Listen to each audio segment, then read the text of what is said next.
Good morning my dear students. आज से हम लोग नए चैप्टर शुरू करने जा रहे हैं और इस चैप्टर का नाम है क्या निराश हुआ जाए। लेखक है हजारी प्रसाद द्विवेदी, जो कि हिंदी साहित्य के यानी हिंदी लिटरेचर के महान राइटर के श्रेणी में गिने जाते हैं।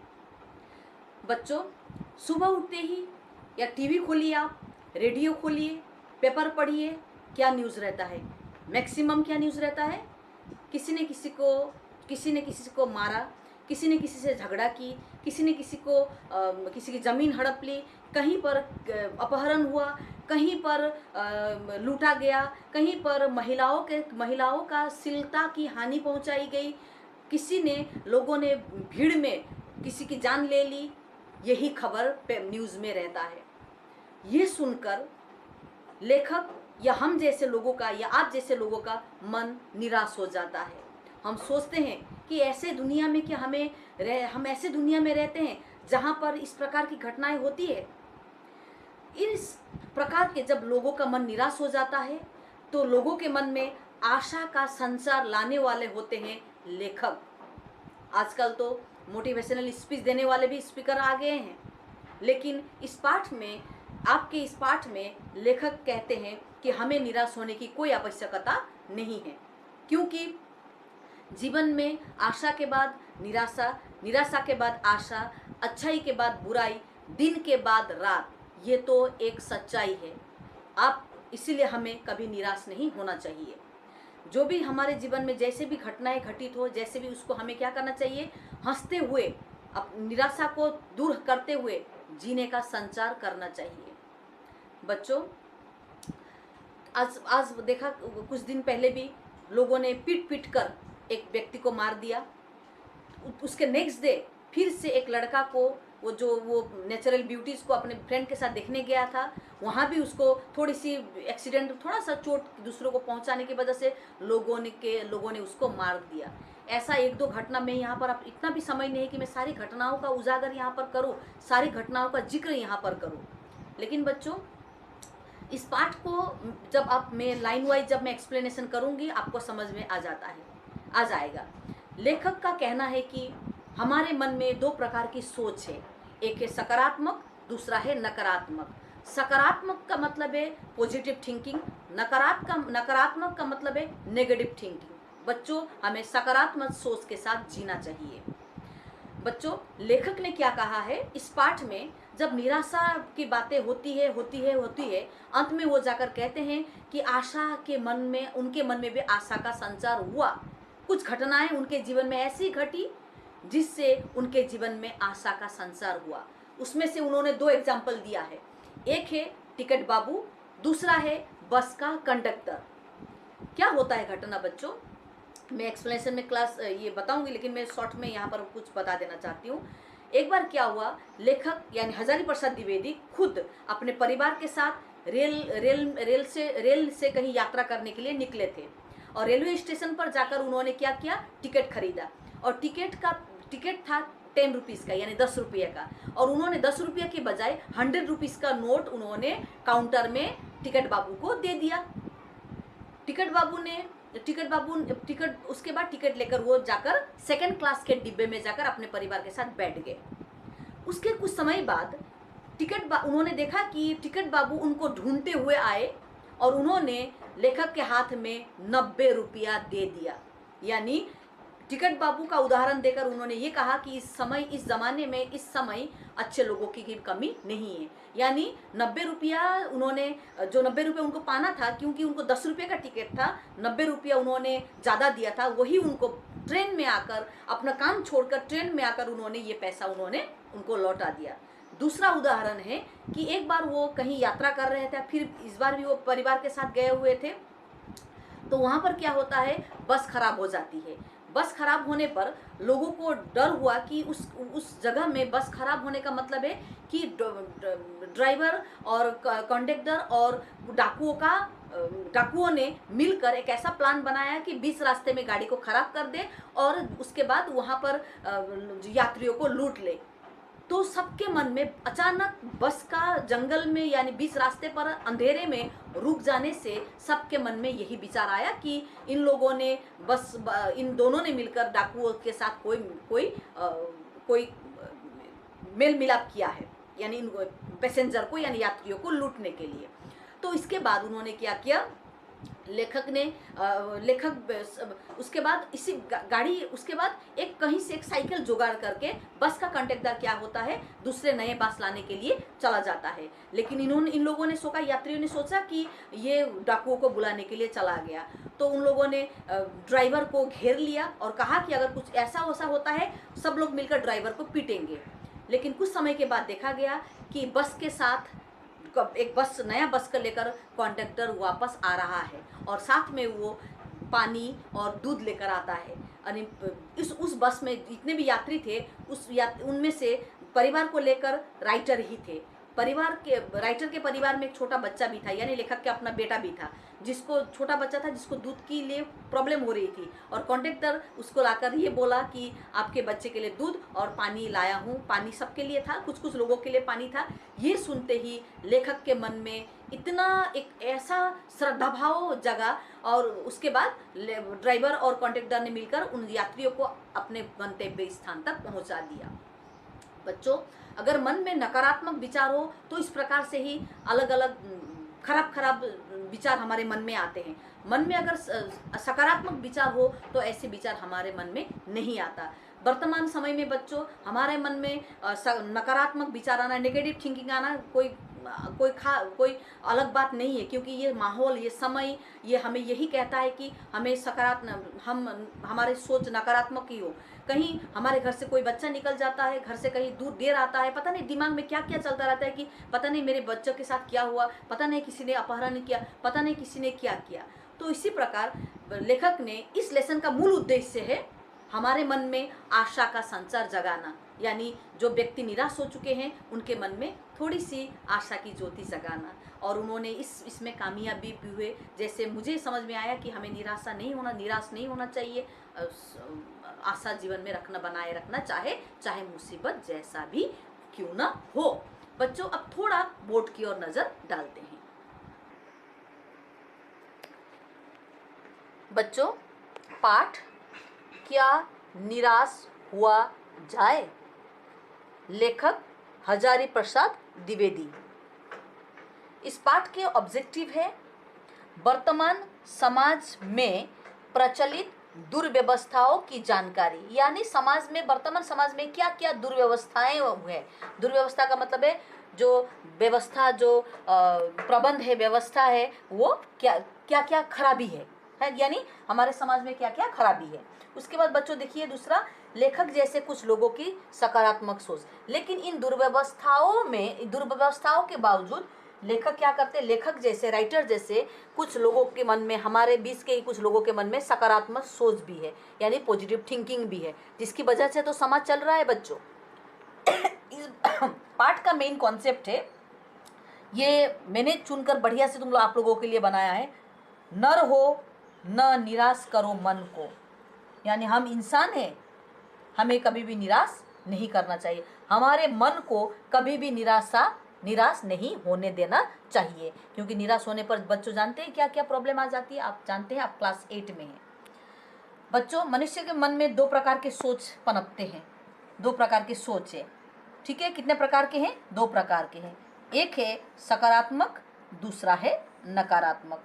जितना सकारात्मक सोचेंगे उतना जीवन खुशहाली होगा, जितना नकारात्मक रखेंगे उतना ही जीवन बुरा हाल हो जाएगा। बच्चों, आज मैं इस पाठ का आधा हिस्सा एक्सप्लेनेशन करूंगी। मेरा मन कभी कभी बैठ जाता है, समाचार पत्रों में ठगी, डकैती, चोरी, तस्करी और भ्रष्टाचार के समाचार भरे रहते हैं। यानी लेखक का मन बहुत दुखी हो जाता है, बैठ जाता है, क्योंकि इस न्यूज़पेपर में उन्होंने क्या देखा, किसी को ठगना, डकैत करना, चोर करना, तस्करी का मतलब स्मगलिंग, भ्रष्टाचार का मतलब है करप्शन, ये सब न्यूज से समाचार पत्र भरा रहता है। आरोप प्रत्यारोप का कुछ ऐसा वातावरण बन गया है कि लगता है देश में कोई ईमानदार आदमी ही नहीं रह गया है। व्यक्ति संदेह की दृष्टि से देखा जा रहा है। जो जितने ऊंचे पद पर है उनमें ही अधिक दोष दिखाई देते हैं। बच्चों, आरोप प्रत्यारोप का मतलब है एक व्यक्ति दूसरे व्यक्ति को क्या कर रहा है, बदनाम कर रहा है। और ऐसा माहौल, वातावरण का मतलब एनवायरनमेंट, ऐसा एनवायरनमेंट बन गया है कि ऐसा लगता है कि कोई ईमानदार ऑनेस्ट व्यक्ति इस संसार में, इस देश में नहीं है। हर व्यक्ति एक दूसरे को संदेह की, डाउट की दृष्टि से देखता है और खासकर उस व्यक्ति के प्रति ज़्यादा डाउट होता है जिस व्यक्ति का स्टेटस बहुत ऊपर है, जिस व्यक्ति बहुत ऊंचे पद पर है। नेक्स्ट पैराग्राफ में चलते हैं। एक बहुत बड़े आदमी ने मुझसे एक बार कहा था कि इस समय सुखी केवल वो है जो कुछ नहीं करता। बच्चों, यहाँ देखिए लेखक क्या कहते हैं। उन्होंने कहा है कि समय में वर्तमान समाज में वही व्यक्ति सुखी है जो कुछ भी काम नहीं करता, यानी काम करने वाला ही बदनाम होता है। जो कुछ भी करेगा उसमें लोग दोष खोजने लगे, उनके सारे गुण भुला दिए जाएंगे और दोषों को बढ़ा चढ़ाकर दिखाया जाने लगेगा। बच्चों, एक व्यक्ति अगर अच्छा होता है, एक व्यक्ति अगर अच्छा काम करता है, 100 काम अच्छा करता है, अगर उस व्यक्ति ने एक काम गलत किया तो व्यक्ति उस गलत काम को दिखाते हैं, उसके 99 यानी 99 कामों को भुला दिया जाता है, क्योंकि लोगों के मन में इस प्रकार के भाव बैठ गया है। दोष किसमें नहीं होते, यही कारण है कि हर आदमी दोषी अधिक दिखाई दे रहा है, गुणी कम या बिल्कुल ही नहीं। स्थिति अगर ऐसी है तो निश्चय ही चिंता का विषय है। बच्चों, आज हर व्यक्ति को हम आज संदेह की दृष्टि से देखते हैं। लोगों में हम एक दूसरे लोगों में दोष ज़्यादा देखते हैं, उसके अंदर गुण हम कम देखते हैं। अगर वो गुणी भी हुआ ना बच्चों, तब भी हम उस पर दोष ज़्यादा दिखाई देते हैं। क्या यही भारतवर्ष है जिसका सपना तिलक और गांधी ने देखा था? रविंद्रनाथ ठाकुर और मदन मोहन मालवीय का महान संस्कृति सभ्य भारतवर्ष किस अतीत के गह्वर में डूब गया? गह्वर का मतलब है गड्ढा। बहुत समय पहले से ही महान लोगों ने भारत के लिए, अपने देश भारतवर्ष के लिए अच्छे सपने देखे थे, लेकिन सारा उनका सपना आज खाक में मिलने के कगार पर आ गया है। हम भारतीय, आर्य और द्रविड़, हिंदू और मुसलमान, यूरोपीय और भारतीय आदर्श की मिलन भूमि मानव महासमुद्र क्या सूख गया है? बच्चों, भारतवर्ष ही एक ऐसा देश है जहाँ पर विभिन्न जाति उपजातियों का निवासस्थान है, जहाँ हजारों के कगार पर बाहर से लोग आए हैं और यहीं के होकर रह गए हैं। और भारतवर्ष इतना महान है कि हमारे भारतवर्ष महासमुद्र की तरह है, जहाँ हजारों नदियों का पानी मिलता है। भारतवर्ष की भूमि भी ऐसी है जहाँ पर हजारों की संख्या में आए हुए लोगों को हम अपने दिलों में जगह देते हैं। लेकिन आज ऐसा माहौल है कि भारतवर्ष क्या महासमुद्र सूख गया है? भारतवर्ष में क्या आजकल ऐसा होने लगा है? मेरा मन कहता है कि ऐसा नहीं हो सकता। हमारे महान मनीषियों के सपने का भारत और भारत है और रहेगा।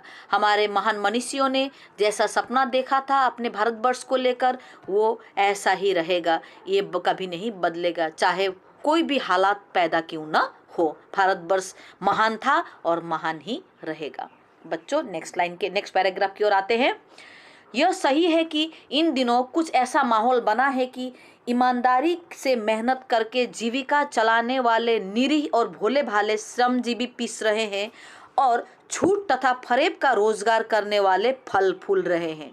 बच्चों, राइटर का कहने का मतलब ये है कि वर्तमान समय में गरीब लोग और जो ईमानदार है वो तकलीफ में है, और जो धोखा देते हैं दूसरों को, जो फरेब करते हैं, वो ज़्यादा तरक्की कर रहा है। ईमानदारी को मूर्खता का पर्याय समझा जाने लगा है। आज जो व्यक्ति ईमानदार होते हैं उनको मूर्ख कहा जाने लगा है, यानी ईमानदारी का पर्यायवाची शब्द मूर्ख बनता गया है। यानी जो ईमानदार है वो लोग कहते हैं कि ये मूर्ख है, ये समय के साथ चल नहीं पाता है। सच्चाई केवल भीरू बेबस लोगों के हिस्से में पड़ी है। ऐसी स्थिति में जीवन के महान मूल्यों के बारे में लोगों की आस्था ही हिलने लगी है। लोगों का जो मानव का मूल्य है, जीवन का जो मूल्य है, वो जो आस्था है, एक फेथ है, वो हिल गया है। बच्चों नेक्स्ट पैराग्राफ की ओर आते हैं। नेक्स्ट पेज में आ जाइए, पेज नंबर नेक्स्ट 35। भारतवर्ष ने कभी भी भौतिक वस्तुओं के संग्रह को बहुत अधिक महत्व नहीं दिया। उसकी दृष्टि से मनुष्य के भीतर जो महान आंतरिक गुण स्थिर भाव से बैठा हुआ है, वही चरम और परम है। बच्चों, भारतीय लोगों ने कभी भी भौतिक वस्तुओं को, भौतिक का मतलब है जो आडंबर के लिए इस्तेमाल किया जाता है, वो भौतिक वस्तुओं को हमेशा उन्होंने महत्व नहीं दिया है, बल्कि यही मनुष्य का, हमारे भारतीय लोगों का आंतरिक अंदर का गुण है कि हम लोग महान हैं, हमें भौतिक वस्तुओं की कोई लालच नहीं है, और वही स्थिति उनका चरम और परम भी है। लोभ, मोह, काम, क्रोध आदि विचार मनुष्य में स्वाभाविक रूप से विद्यमान रहते हैं। हाँ बच्चों, ये बात 16 आने सच है। प्रत्येक मनुष्य के अंदर काम, क्रोध, लोभ, मोह, ईर्ष्या आदि रहता है, लेकिन इन पर जो विजय प्राप्त करता है वही सच्चा इंसान होता है। आगे देखिए बच्चों, पर उन्हें प्रधान शक्ति मान लेना और अपने मन तथा बुद्धि को उन्हीं के इशारे पर छोड़ देना बहुत बुरा आचरण है। भारतवर्ष ने कभी भी उन्हें उचित नहीं माना। उन्हें सदा संयम के बंधन से बांध कर रखने का प्रयत्न किया है, परंतु भूख की उपेक्षा नहीं की जा सकती, बीमार के लिए दवा का उपेक्षा नहीं की जा सकती, गुमराह को ठीक रास्ते पर ले जाने के उपायों की अपेक्षा नहीं की जा सकती। बच्चों, इस पैराग्राफ में लेखक ने इतनी सुंदर बात कहा है कि कुछ चीज़ों को हम अवॉइड नहीं कर सकते। भौतिक वस्तुओं को आप अवॉइड करते हैं, ठीक है, कोई बात नहीं है, लेकिन कुछ ऐसी चीज़ है, ऐसी कुछ बात है जो हम उसको अवॉइड नहीं कर सकते। नंबर 1, किसी को भूख लगी है तो उसकी उपेक्षा हम नहीं कर सकते। कोई अगर बीमार है, उसको मेडिसिन चाहिए, उसकी उपेक्षा हम नहीं कर सकते। गुमराह यानी गलत रास्ते पर चलने वाला व्यक्ति को सही रास्ते पर लाना हमारा कर्तव्य है। इसकी उपेक्षा, इसका अनादर, इसका निरादर हम नहीं कर सकते। ये काम बाउंड है, हमें करना ही पड़ेगा। ये चीज़ हम उपेक्षा करके नहीं चल सकते। आगे का पैराग्राफ देखिए बच्चों, वह यह है कि इस देश के कोटि कोटि का मतलब है करोड़ों दरिद्र जनों का मतलब है गरीब, दरिद्र जनों की हीन अवस्था को दूर करने के लिए ऐसे अनेक कायदे कानून बनाए गए हैं जो कृषि, उद्योग, वाणिज्य, शिक्षा और स्वास्थ्य की स्थिति को अधिक उन्नत और सुचारू बनाने के लक्ष्य प्रेरित है। बच्चों, भारत के सरकार, इंडियन गवर्नमेंट हर गरीब व्यक्ति की गरीबी दूर करने के लिए बहुत कायदा कानून बनाया है, बहुत नियम कानून बनाए हैं। कहाँ कहाँ कानून बनाए बच्चों? कृषि, एग्रीकल्चर में, उद्योग, इंडस्ट्री में, वाणिज्य, बिजनेस में, शिक्षा, एडुकेशन के क्षेत्र में, स्वास्थ्य, हेल्थ के क्षेत्र में भारत की सरकार ने अच्छा और उन्नत और सुचारू रूप से काम किया है। लेकिन इन कामों का क्या फायदा? क्योंकि अगर ये काम करने वाले व्यक्ति, जिनके हाथों में यह काम करने के लिए सरकार दायित्व देती है, और ये अपना लक्ष्य भूल जाते हैं और अपना सुख सुविधा देखते हैं, तो ऐसी स्थिति में गरीबों की गरीबी दूर होने की बात ही, सवाल ही पैदा नहीं होता। कहने का अर्थ ये, जो गरीबों के लिए योजना बनाते हैं, उनका पालन सही ढंग से कराने के लिए प्रत्येक व्यक्ति को अपनी सुख सुविधा, अपना स्वार्थ को छोड़कर गरीबों के लिए सोचना ही पड़ेगा। मान लीजिए सरकार ने कोई प्लान किया है, और वो प्लान जो प्लान उन्होंने किया है, वो प्लान लोगों के तक आते आते, गरीबों तक आते आते, वो उसमें क्या होता है, भ्रष्टाचार होती है। इसीलिए भारत के लोगों के गरीबी, इतना गरीब का गरीबी दूर नहीं हो सकती। लेखक ने इसमें भी दृष्टि डाला है। नेक्स्ट पैराग्राफ के लिए और आते हैं। भारतवर्ष सदा कानून को धर्म के रूप में देखता आ रहा है। आज एकाएक कानून और धर्म के अंतर कर दिया गया है। धर्म को धोखा नहीं दिया जा सकता, कानून को धोखा दिया जा सकता है। यही कारण है कि लोग धर्मभीरू है। धर्मभीरू का मतलब है धर्म को लेकर डरने वाले।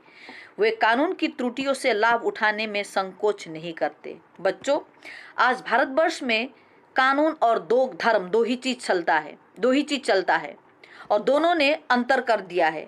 हम धर्म को धोखा नहीं दे सकते, लेकिन हम कानून को धोखा देते हैं। कानून, कहते हैं ना बच्चों, कानून अंधा होता है और कानून को आसानी से धोखा दिया जा सकता है। नेक्स्ट पैराग्राफ में आइए बच्चों। इस बात के पर्याप्त प्रमाण खोजे जा सकते हैं कि समाज के ऊपरी वर्ग चाहे जो भी होता रहा है, भीतर भीतर भारतवर्ष अब भी यह अनुभव कर रहा है कि धर्म कानून से बड़ी चीज है। यानी भारतवर्ष का बाहर में क्या हो रहा है वो सब देखते हैं, लेकिन भारतवर्ष के अंदर, भीतर यानी अंदर सभी लोग यही अनुभव करते हैं, यही फील करते हैं कि धर्म कानून से बड़ी चीज है। समझ में आया बच्चों? यानी वर्तमान समय में भी लोग ये अनुभव करते हैं कि कानून से बड़ा है धर्म। अब भी सेवा, ईमानदारी, सच्चाई और आध्यात्मिकता के मूल्य बने हुए हैं। आज भी इन चीज़ों की मूल्य कम नहीं हुआ है बच्चों। आज भी भारतीय लोगों में इस प्रकार की सच्चाई, ईमानदारी है। वे दब अवश्य गए हैं लेकिन नष्ट नहीं हुए हैं। हाँ बच्चों, कभी कभी प्रैक्टिकल बनने के लिए इस प्रकार के लोगों के मन में जो अच्छाई होती है वो दब गया है, लेकिन अभी वो खत्म नहीं हुआ है। आज भी वो मनुष्य से मनुष्य प्रेम करता है, महिलाओं का सम्मान करता है, झूठ और चोरी को गलत समझता है, दूसरों को पीड़ा पहुंचाने को पाप समझता है। बच्चों, आज भी भारत के लोग महिलाओं का सम्मान करते हैं, एक दूसरे से प्रेम करते हैं, चोरी करना पाप समझते हैं, दूसरे को दुख देना पाप समझते हैं। बच्चों, इसका मतलब कहने का अर्थ ये है कि आज भी समाज से बुराई, अच्छाई खत्म नहीं हुआ है। हाँ, दब गया है लेकिन खत्म नहीं हुआ।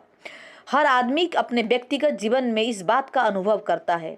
समाचार पत्रों में जो भ्रष्टाचार के प्रति आक्रोश और वो यही साबित करता है कि हमें ऐसी चीज़ों को गलत समझते हैं और उन तत्वों को प्रतिष्ठा कम करना चाहते हैं जो गलत तरीके से धन या मान संग्रह करते हैं।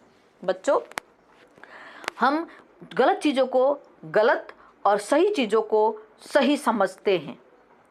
बच्चों, आज इस लेसन का मैं इतना ही करूँगी। कल मैं आप लोगों को इस पाठ का नेक्स्ट पार्ट करा दूंगी। इसको मैंने 2 पार्ट में रखा है क्योंकि लेसन बहुत चैप्टर लंबा है।